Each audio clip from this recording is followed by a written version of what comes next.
Halløjsa! Allan fra Hundevisker.dk. Jeg vil gerne tale om et meget aktuelt emne, som rigtig mange hundeejere i Danmark bakser med til dagligt, og det er aggression. En af de lidt svære og værre tilstande, fordi det kan også ende med, at mange af de her hunde her bliver omplaceret. Det er sådan set, det kan man kun håbe på, så bliver de ikke aflivet, men desværre også, hvis de bliver aflivet, måske endda før at ejeren bliver anmeldt af politiet, går de selv til dyrlægen og får aflivet deres hund, fordi de tror, at en aggressionstilstand ikke kan rettes.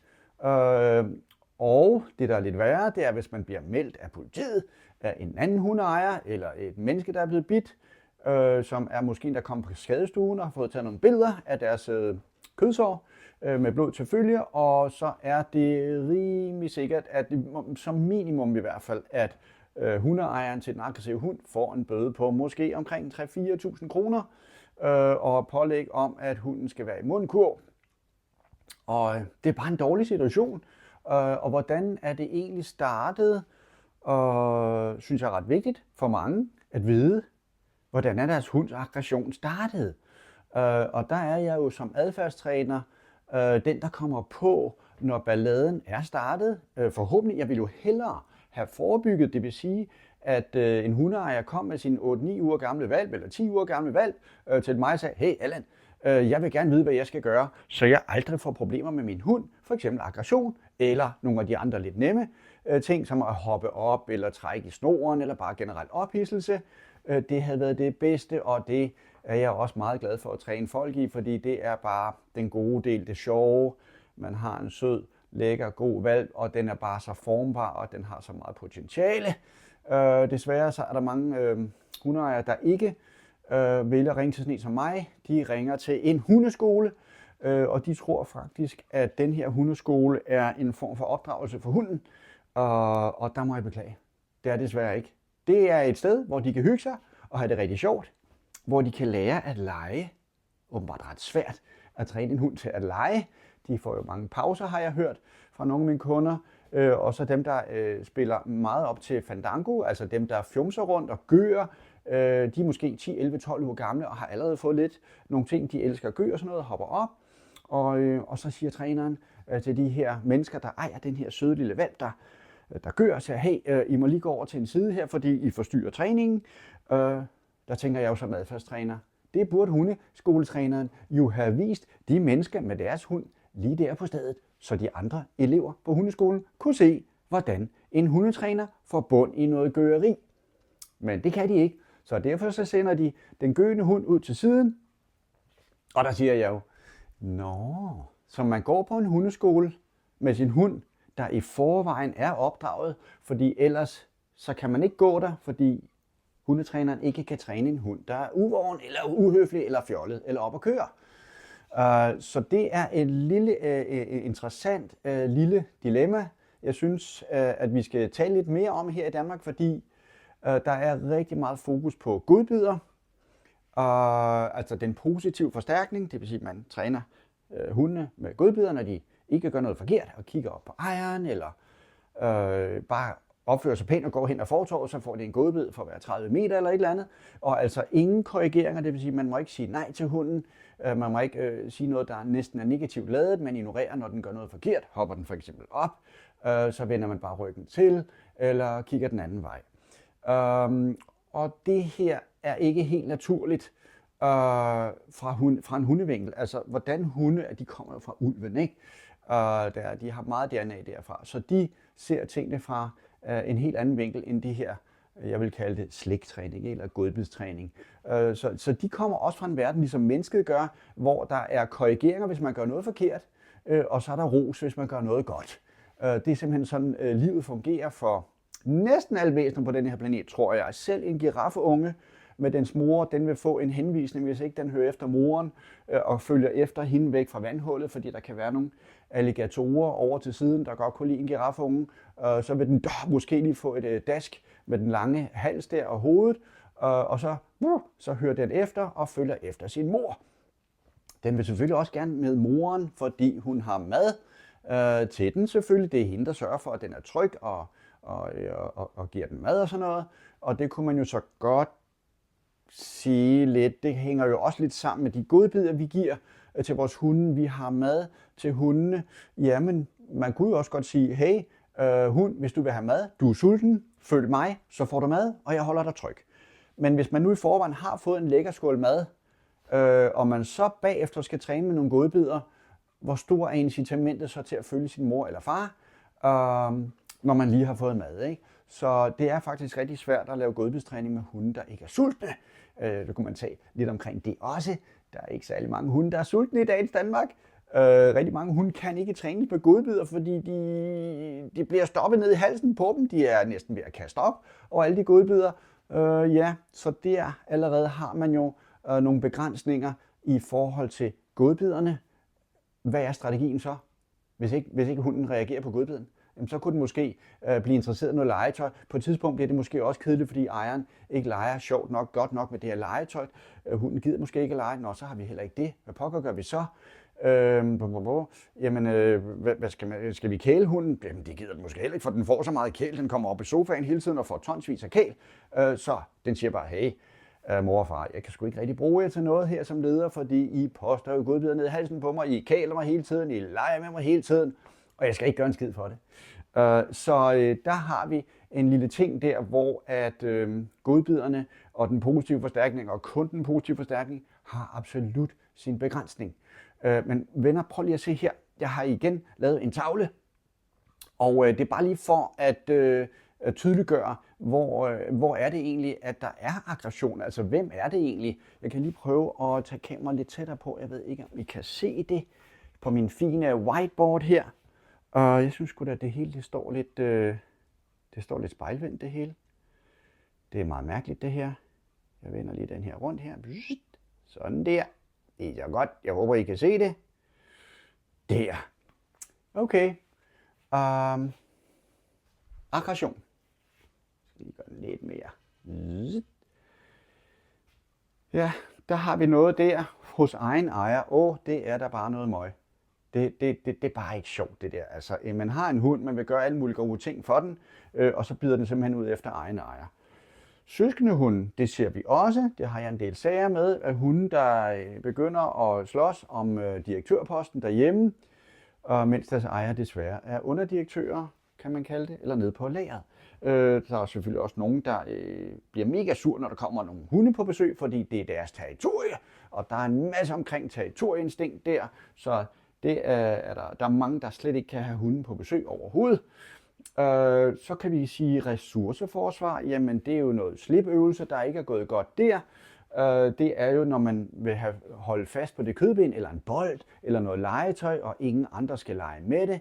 Ejeren kan måske kaste en bold, hunden løber hen, kommer tilbage, men vil ikke aflevere bolden. Der kan man se et godt eksempel på, slipøvelserne fungerer ikke særlig godt, og der kunne man sige, der starter ressourceforsvar.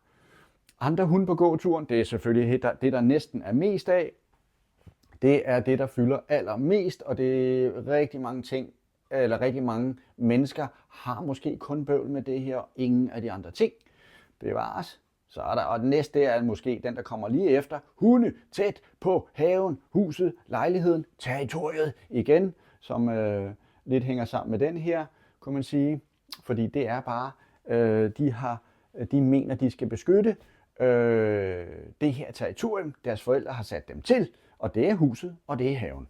Så kan man sige, andre dyr i naturen, lidt interessant med den, det er simpelthen måske, hvis man har så meget jagtinstinkt, at man jager et dyr, og så slår man det faktisk ihjel, fordi det er sådan en, det ligger jo i DNA'en, ikke? Jeg skal slås ihjel, jeg skal slå ihjel, jeg skal have mad, ikke? Men en hund, der jo bor hjemme i en menneskefamilie, de ved kun, hvordan de slår ihjel, fordi de har ikke behov for at flå dyret for at spise det, så de slår det bare ihjel. Altså første del af den her sekvens kender de, gør de, og når de først har slået ihjel en gang, så bliver det bare endnu federe, så ligesom det bliver sådan et tema, som de næsten ikke kan komme ud af.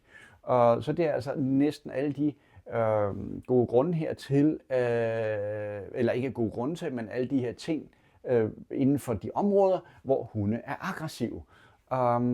Og vi skal overhovedet ikke have nogen af de ting her Vi gider det simpelthen ikke, fordi det er noget møg, og det er et tegn på, kommer lidt ind i billedet igen her, et tegn på, at noget træning, skal der lige rette kameraet her, se om jeg kan gøre det, uden for meget ballade, sådan der. Jeg har jo ikke nogen kamerafører på og producer i dag, og manuskriptforfatter. Så det her, det skal der bund i, og det er sådan, man gør det bedst. Det er altså med en balanceret leder, og det er det, I skal være derude, og det er det, jeg promoverer over for alle mine kunder. En balanceret leder, hvad fanden er det? Jamen det er en, hvis det nu havde været inden for børn, havde det været forældre til børn, at man hverken er for sød eller for sur. Sådan kalder jeg det lidt. Forældrene, der ikke er sådan, skat, du er så sød, du skal have massage igen i dag, og du skal også have slik i morgen og pizza på fredag. Altså nogen, der ikke konstant nøser deres børn.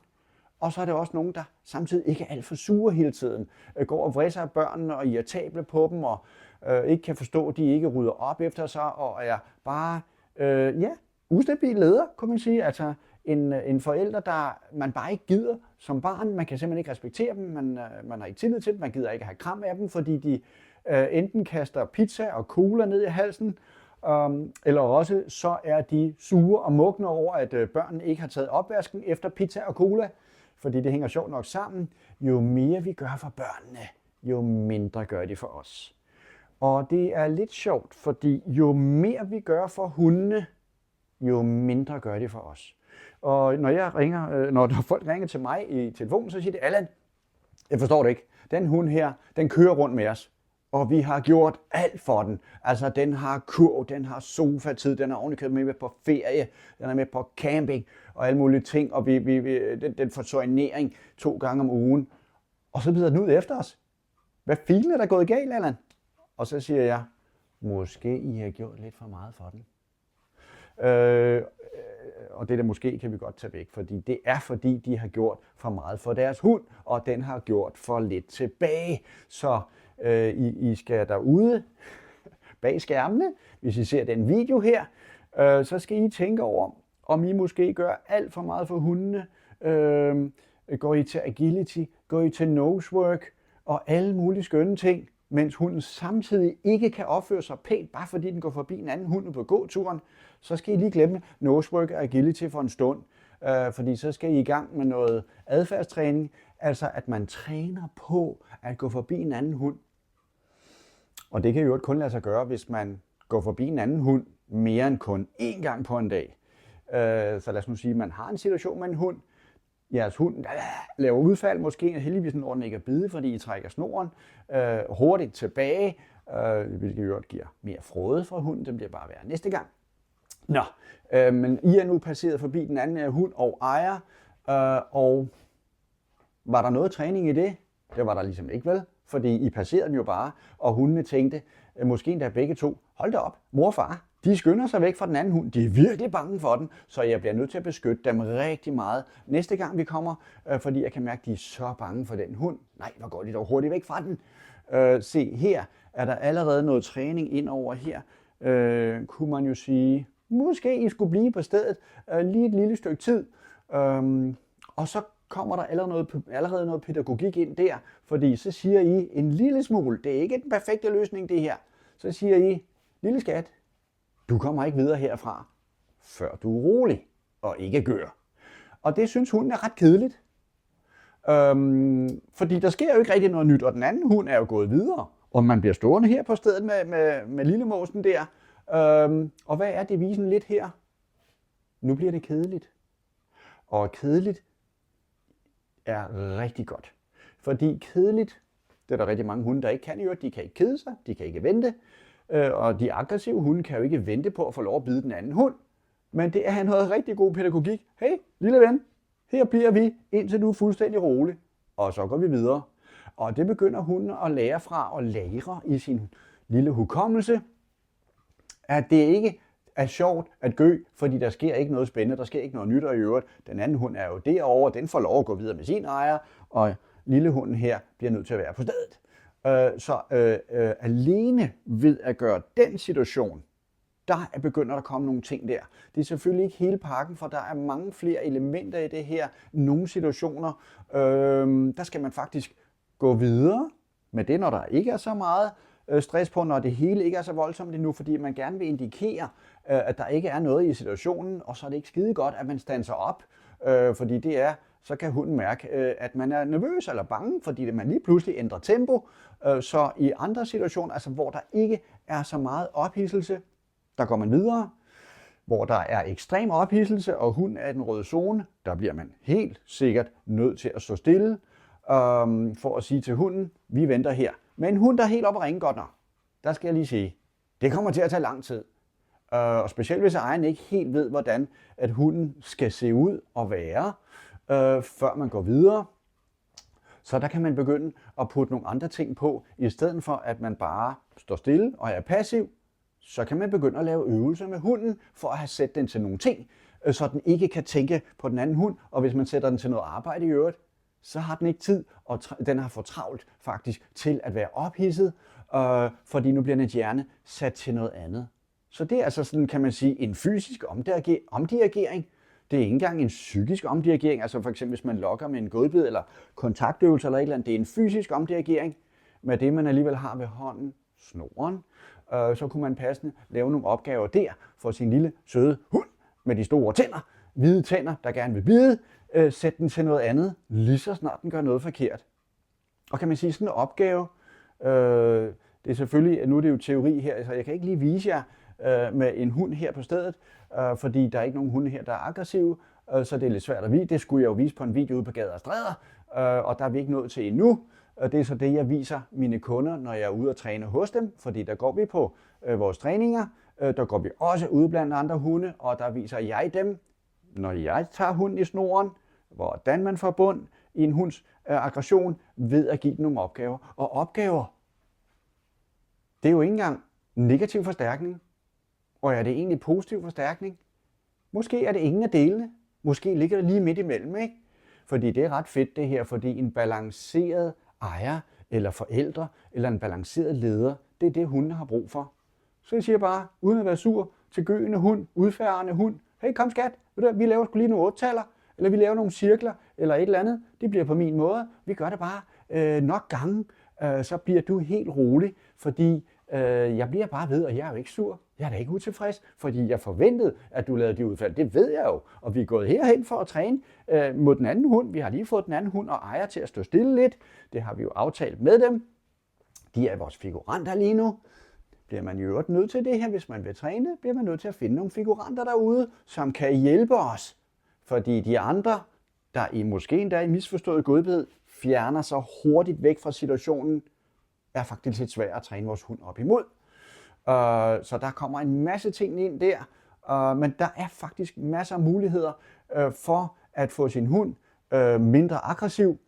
Og der er både en masse kropssprog i det her, der er en masse energi, der er en masse fysisk. Altså nu kan jeg jo godt lide at arbejde meget med snoren, fordi den har så meget at sige, så jeg har sådan nogle specielle, næsten dirigerende ting med armene her. I kan se, at jeg flagrer lidt med mine tynde elastikarme her, men der er altså noget i det, jo mere teknisk præcis man er med snoren, altså sine arme og dermed snoren, jo mere præcis bliver hunden i sin måde at opføre sig på. Og det skulle I derude, det skulle I tænke rigtig meget mere over, fordi der er ufattelig mange hundeejere i dagens Danmark. Jeg har målt det til 9 ud af 10 hundeejere, de går forkert med deres hund i snoren. Det er langt flexi og sele, og der er intet styring overhovedet, ingen træning, ledelse eller noget som helst i at gå med en flexline. Det giver kun utryghed for jeres hunde. De flagrer rundt, de ved ikke, hvordan de skal gå ved siden af jer. De lærer det simpelthen ikke, og når der så kommer en skør hund, de er bange for eller ikke kan lide, så trækker I torsken i land der med jeres anspændte flexeline, og det er der ingen fornuft i, set fra hundens vinkel heller, og I ved det sikkert godt derude. Så der er en masse ting i det her, så kan man sige, energien, jamen, hvad er energien? Det er den energi, vi udsender, når vi bliver bange, for eksempel, eller når vi bliver sur. Hold nu op med det der! Vi bliver frustreret og sådan noget. Alle de her, det er jo så ikke særlig stabile energier. Vi burde jo hellere have sådan næsten sådan en Superman-energi, og så siger vi, nå, nu har jeg tænkt mig at gå her, og så går vi visende, at vi har tænkt os at gå i den retning med et godt tempo på, uden at standse usikkert op, vise vores hunde, at her kommer vi, og vi er lederen, og de er følgerne. Det er altid et godt sted at starte. Kropssproget, energi, kropssprog. Kropssproget, det er sjovt også snoren, fordi kropssproget, jamen det er jo en forlængelse af mine arme, hvis jeg holder en snor. Så hvad er mit kropssprog? Så hvis jeg gør sådan her, og spænder helt op, det er virkelig et dårligt kropssprog, ikke? Det kan I godt se. Det her det ser ikke sådan super fedt ud af en person, der står sådan her med sin hund sådan. Så det er nogle rigtig dårlige indikationer til folks hunde derude, og det ser vi jo hver eneste dag. Når folk er over i hundeskoven, og jeg kommer med mine 2 søde hunde, og siger, kan du ikke lige tage din hund i snor? Min hund er meget nervøs. Ja, det er ret tit, jeg ser det. Og jeg klapper i mine små hænder. Trænerpersonen, Allan, han klapper i sine små hænder, fordi det er måske kommende kunder til mig. Og privatpersonen, ofte kommer jeg der jo i min private tid. Sjov nok har jeg den del i mig, der bliver irriteret over deres måde at være usikker på, så jeg tilbyder dem selvfølgelig noget træning. Ovenikøbet i nogle situationer, fordi de bor i mit lokalområde her. Gratis træning, men det skal de da ikke tage imod, fordi det er de ikke lyst til. De er bare bange, vil væk, har ikke lyst til noget som helst. Ovenikøbet sådan en mærkelig person, der kommer og tilbyder gratis træning. Der er sgu da noget galt der, ikke? Yes! I kan godt høre, der er lidt ironi ind over det her, men jeg synes også, det er lidt ærgerligt og sørgeligt, fordi normalt så tager jeg penge for at træne folk, og her i mit eget lokalområde tilbyder jeg det faktisk ofte gratis, så folk kan selv vælge. Fordi aggression, vi ser det tit, som tidligere nævnt, og jeg vil bare sige, I skal tænke rigtig meget over det her, og så når jeg siger det her til jer nu, alle tilstande kan rettes. Aggression er en midlertidig tilstand, som kan rettes, når I begynder at gøre det rigtige. Jeres hunde er et produkt af jeres måde at opføre på. Og hvis I tror, når I har en valp, der er 10 år gammel, at den bare skal stimuleres og aktiveres og have det rigtig sjovt og have masser af godbid og lege og kæl hele tiden, så er det lidt forkert, for de skal have træning fra det øjeblik, de kommer hos jer. 8 uger gammel, og det er ikke særlig meget træning i starten selvfølgelig, men de skal da ved gudgrød have snortræning fra 8 uger gammel, fordi det har de ikke fået trænet de første 8 uger, så det er jer, der skal starte med at lave snortræning. Det kan I passende begynde på indenfor i egen stue, der hvor den daglige hundeskole er. Så er det bare med at komme i gang og dirigere jeres hunde rundt, fordi når I er gode til at dirigere jeres hunde, altså som hvalpe, så bliver de også gode til at blive dirigeret, når de bliver 20 uger gamle og begynder at blive stærkere, fordi de har prøvet det fra starten af. Men hvis I lader dem gå i en lang flekseline og en sele, fra de er unge, så begynder det stille og roligt at køre sporet, og der sker rigtig mange ting der, herunder dominans og usikkerhed og utryg, altså det hele. Så kære venner, en lille teaser til jer her. Jeg ved godt, det var en lidt lang video, og I tænker selvfølgelig efter den her video, helt ærligt, Allan, du har jo ikke fortalt om, hvad fanden vi skal gøre. Nej, fordi det er det, jeg gør ude på træningerne med folk, fordi jeg er jo det, der hedder en on-site træner, ikke en online træner, fordi jeg vil gerne give folk et godt produkt, og det kan jeg kun gøre ved at vise dem på stedet med deres hunde, hvad de skal gøre i en given situation, for eksempel en aggressiv hund, hvis de møder nogle andre på gåturen, men selvfølgelig også basistingene hjemme i deres egen stue. Jeg skal ikke stå i København foran et kamera, og så er der nogle mennesker i Jylland, der går ind og betaler et eller andet beløb for at se min online-træning. Det er kun godt for mig, fordi der tjener rigtig mange penge. Men spørgsmålet om de mennesker i Jylland i virkeligheden får noget ud af den her online-træning, så selvom jeg gerne vil tjene rigtig mange penge, så bliver jeg nødt til at lave et ordentligt produkt, og det er derfor, jeg kalder det on-site trading. Kære venner, tænk over tingene, og skulle I være overhovedet i tvivl om noget som helst inden for det her emne her, jamen så synes jeg bare, I skulle tage og skrive til mig på enten en mail eller på sms'en på mit telefonnummer, der står på hjemmesiden, hundevisker.dk. Så snakker vi om det, og jeg kan love jer for, jeg kan hjælpe jer med aggressionsproblemer, men også alle de andre ting, der egentlig er, der fylder lidt meget for hundeejer. Altså at hunden hopper op, at den trækker, at den er overglad, når ejeren kommer hjem, at den er separationsangst, at den er angst og i nogle situationer depressiv. Så giv mig et skriv eller et kald, og så kan jeg love for, jeg skal hjælpe jer med de rigtige ting og forklare jer, hvorfor at det ikke kun er positiv forstærkning, der duer. Der skal også være negativ forstærkning. Så vi mixer det ind stille og roligt. Ingen yderligheder her, ikke lavkage her, ikke pisk her. Vi finder midten her, den balancerede leder. Tak fordi I så med.